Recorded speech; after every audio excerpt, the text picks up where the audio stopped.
Moi, du coup, ce soir, on va aller voir Détective D2, la légende du dragon des mers. Donc c'est un film de Tsui Hark qui a fait pas mal de films de ce genre-là. Oui, beaucoup de Donc films de kung-fu, on va dire. voilà. Alors pourquoi est-ce qu'on va aller voir ce film? J'ai vu le Euh, premier, mais je l'ai plutôt apprécié. Moi Et j'ai donc pas je vu me le dis pourquoi pas premier. le 2. Je veux dire, c'est des films qui sont toujours artistiquement bien réalisés, c'est très beau, il y a Bah, il y a de la une- chorégraphie quoi. oui, une Qui est... chorégraphie enfin, très grande sur tous les combats, faut que ce soit beau, c'est fluide, c'est très agréable à voir. Et en plus, l'histoire était assez sympa, c'était très intéressant du coup pour le premier. Mm. Du coup, bah, je suis très curieux d'aller voir le 2. Même si du coup, j'ai pas eu beaucoup d'informations sur ce film. Non, moi j'ai vu la bande-annonce, plutôt ce qui m'a donné envie de le voir, donc c'est pareil, c'était un peu le côté film de sabre, et de ninja, enfin il y a un peu tout mélangé quoi, c'est un peu Il y a pas vraiment de ninja, hein, à la mais tigre. Non, mais c'est un peu à la tigre et dragon, oui, bah ça c'est vole le dans film tous de les genre. sens, ça. C'est le film d'arts martiaux chinois. Du coup, ça m'intéresse beaucoup, et je pense qu'il y a moyen de passer un bon Ben, moment on là dira ce qu'on en a devant. pensé après le film. À tout à l'heure. À tout de suite.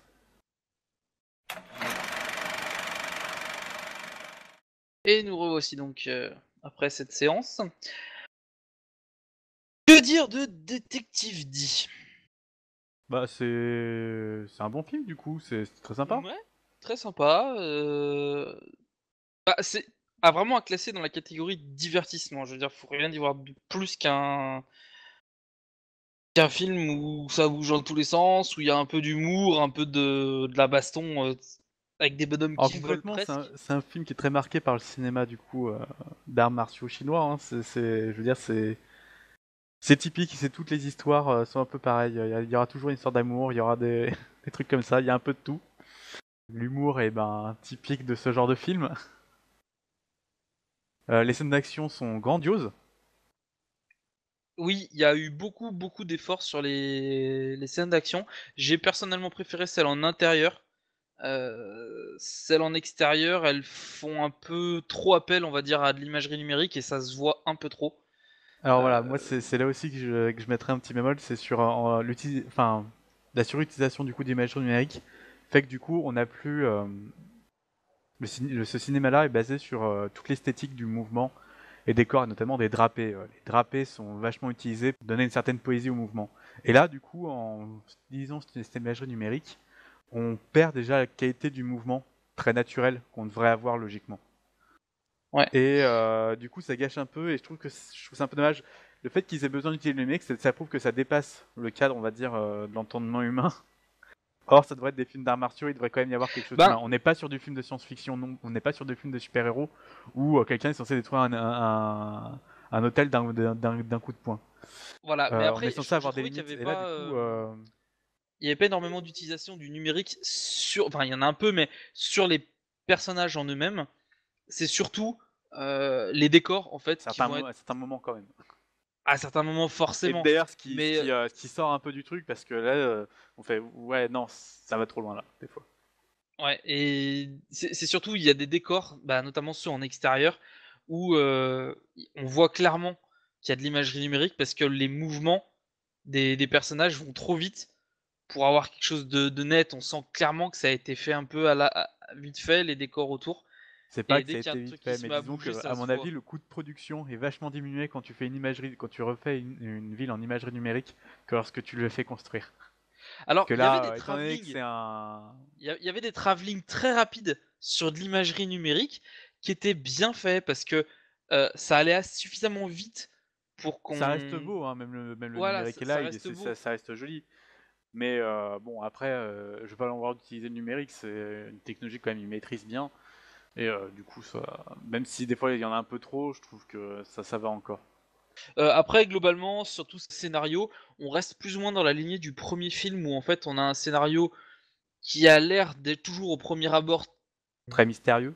et finalement ils arrivent à expliquer pourquoi. Alors, ça reste avec un petit peu côté un peu Ah, surnaturel parce que ils s'inventent des créatures qui sont pas censées exister, mais pour eux ça existe, donc pour eux Même dans si j'ai trouvé leur très univers. intéressante cette créature, qui change un petit peu de ce Euh, qu'on avait l'habitude de voir comme monstre marin.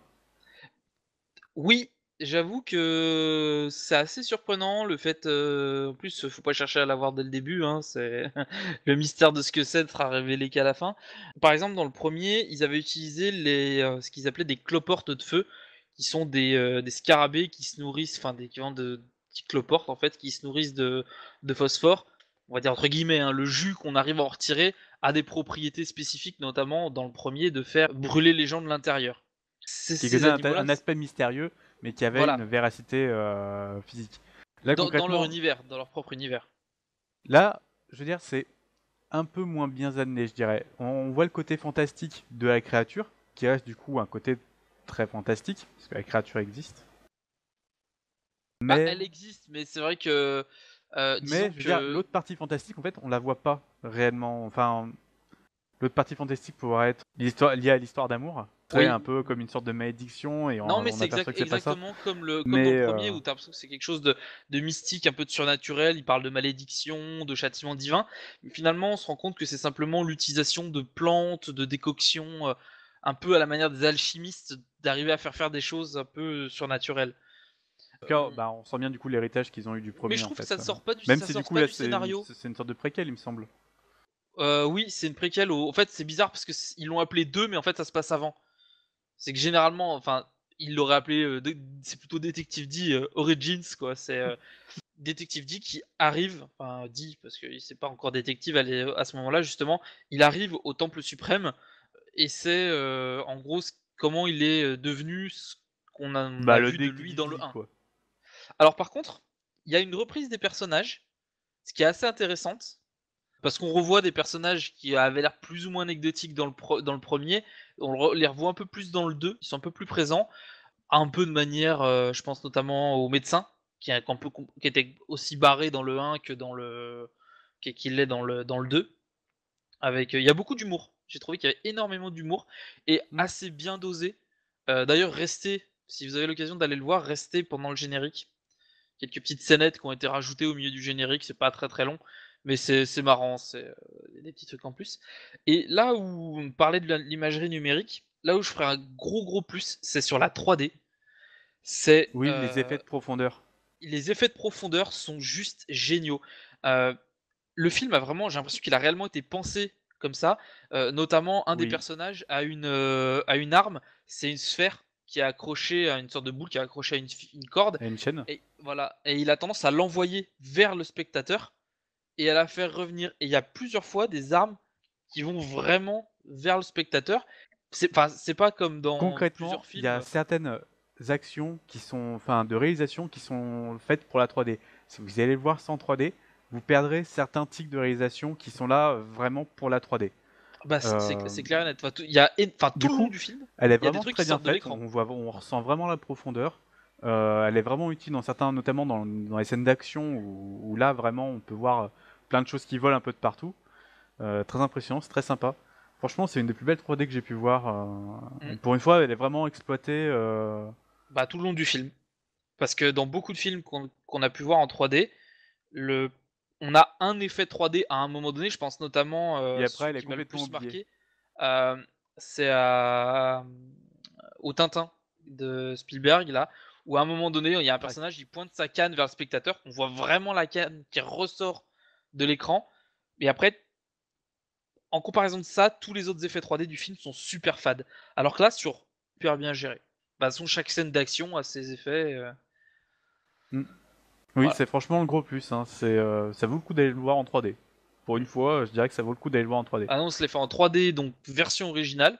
La version originale est bien, hein, je veux dire, autant les voir en version originale si les sous-titres ne vous dérangent pas. Ça vous plonge encore plus dans l'ambiance Japon, enfin Chine, pardon. Chine médiévale. Oui, Ouais, parce j'ai que l'habitude, c'est hein. clairement, voilà, c'est très typé en fait. Les histoires vous rappelleront, même si il y a toujours quelques originalités dans ces films, ça vous rappellera quand même beaucoup tous les films de ce genre-là. Hein. Il s'éloigne peu du carcan qu'on a l'habitude de voir. Avec ses scènes Oui, d'action mais d'un bien autre côté, définies, j'ai pas trouvé c'est qu'il y avait des répétitions.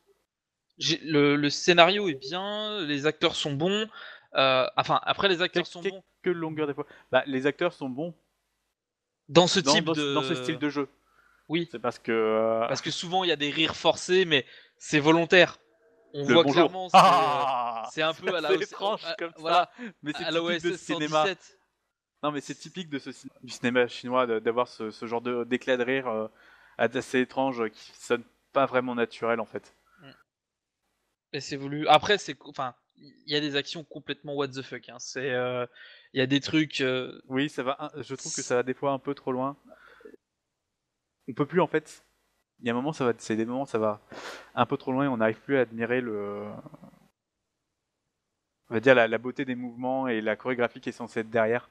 Parce qu'on est là, ça va trop loin et on a du mal du coup j'ai un peu du mal à accrocher à ce moment-là.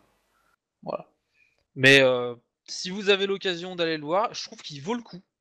Oui, Il vaut le très coup sympa en d'aller tout le cas. voir clairement. Bah surtout au ciné parce qu'en 3D là, c'est vraiment impressionnant, c'est vraiment très sympa. Voilà, mais c'est vrai qu'effectivement, si vous avez l'occasion d'aller le voir, mais pas en 3D, essayez de préférer une séance 3D parce que vous perdez vraiment une grosse partie du film en fait.